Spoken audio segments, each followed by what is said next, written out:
Dengan ini saya mohon izin untuk memindahkan ibu kota negara kita ke Pulau Kalimantan.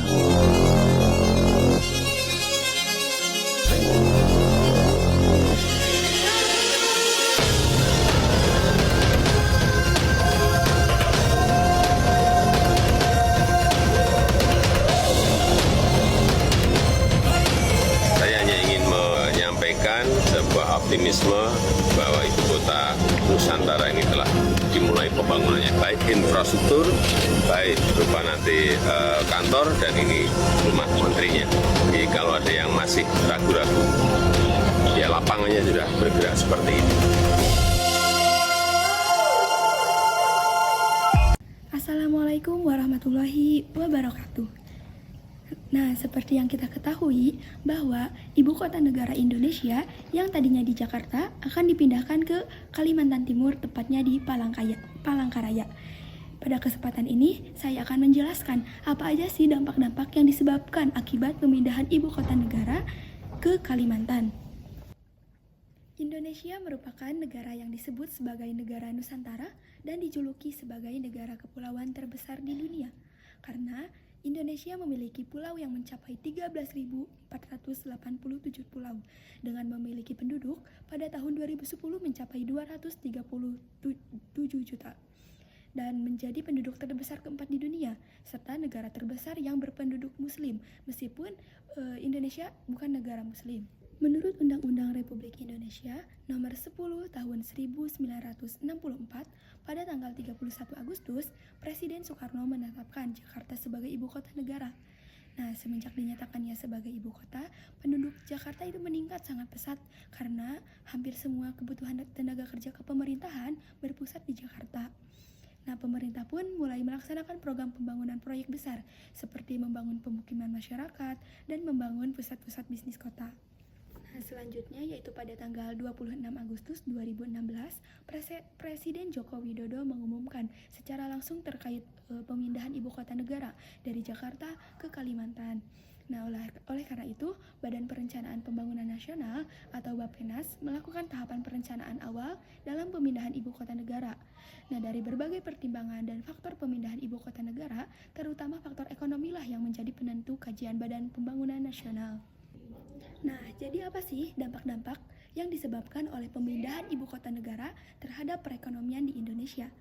Nah, yang pertama yaitu spekulasi meningkatkan pertumbuhan ekonomi secara nasional dengan tingkat inflasi yang terjaga. Menurut Bappenas, pemindahan ibu kota negara ini akan menimbulkan dampak positif pada perekonomian nasional dengan perkiraan kenaikan PDRB sebesar 0,1%.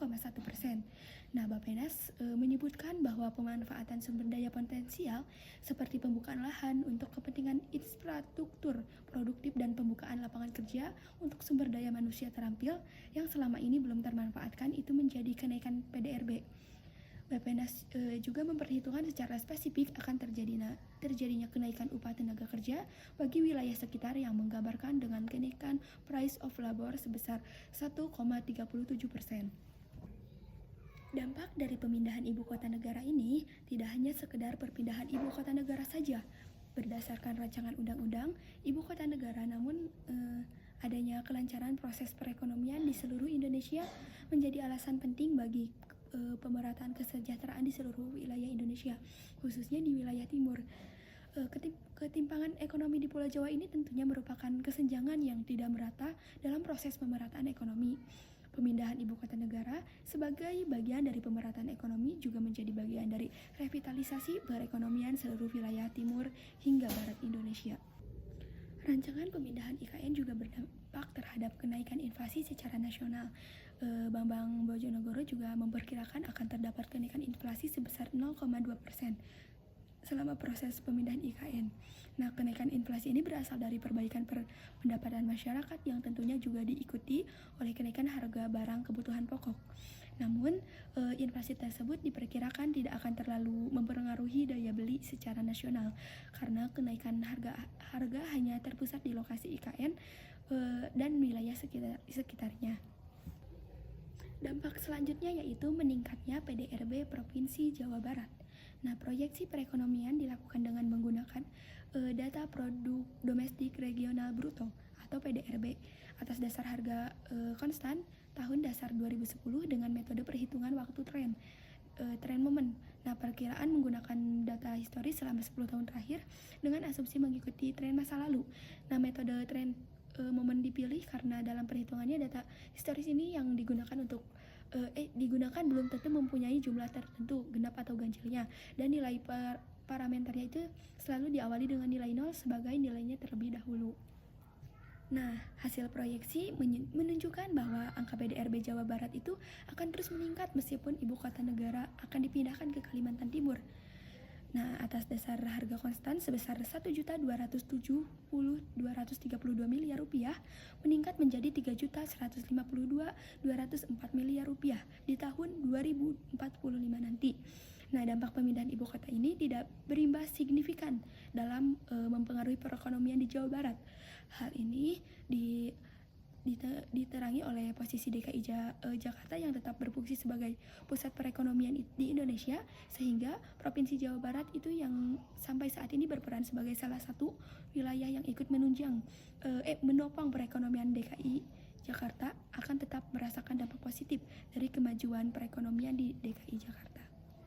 Nah, dari beberapa dampak akibat pemindahan ibu kota dari Jakarta ke Kalimantan, maka dapat kita tarik kesimpulannya bahwa dampak yang disebabkan oleh pemindahan ibu kota itu terhadap perekonomian di Indonesia terdiri atas spekulasi meningkatnya pertumbuhan ekonomi secara nasional dengan tingkat inflasi yang terjaga, di mana pemindahan IKN ini akan memberikan dampak positif terhadap ekonomi nasional dengan prediksi kenaikan PDRB sebesar 0,1%, naiknya price of labor sebesar 1,37%, kenaikan inflasi sebesar 0,2% dan berpotensi mengurangi ketimpangan ekonomi antara Pulau Jawa dan luar Pulau Jawa. Kedua yaitu pemulihan ekonomi, di mana perpindahan ibu kota negara ini menjadi bagian pemerataan ekonomi bagi seluruh wilayah Indonesia. Ketiga yaitu meningkatnya PDRB Provinsi Jawa Barat, di mana menurut hasil proyeksi bahwa PDRB Jawa Barat akan terus meningkat meskipun ibu kota telah pindah ke Kalimantan Timur. Saya harap akibat pemindahan ibu kota negara ini dapat mendorong pertumbuhan perekonomian nasional dengan tingkat inflasi yang terjaga serta peningkatan tingkat kesejahteraan masyarakat di lokasi ibu kota negara yang baru dan berpotensi mengurangi ketimpangan perekonomian antara Pulau Jawa dan luar Pulau Jawa, khususnya di wilayah timur. Sekian, mohon maaf apabila banyak kekurangan. Wassalamualaikum warahmatullahi wabarakatuh.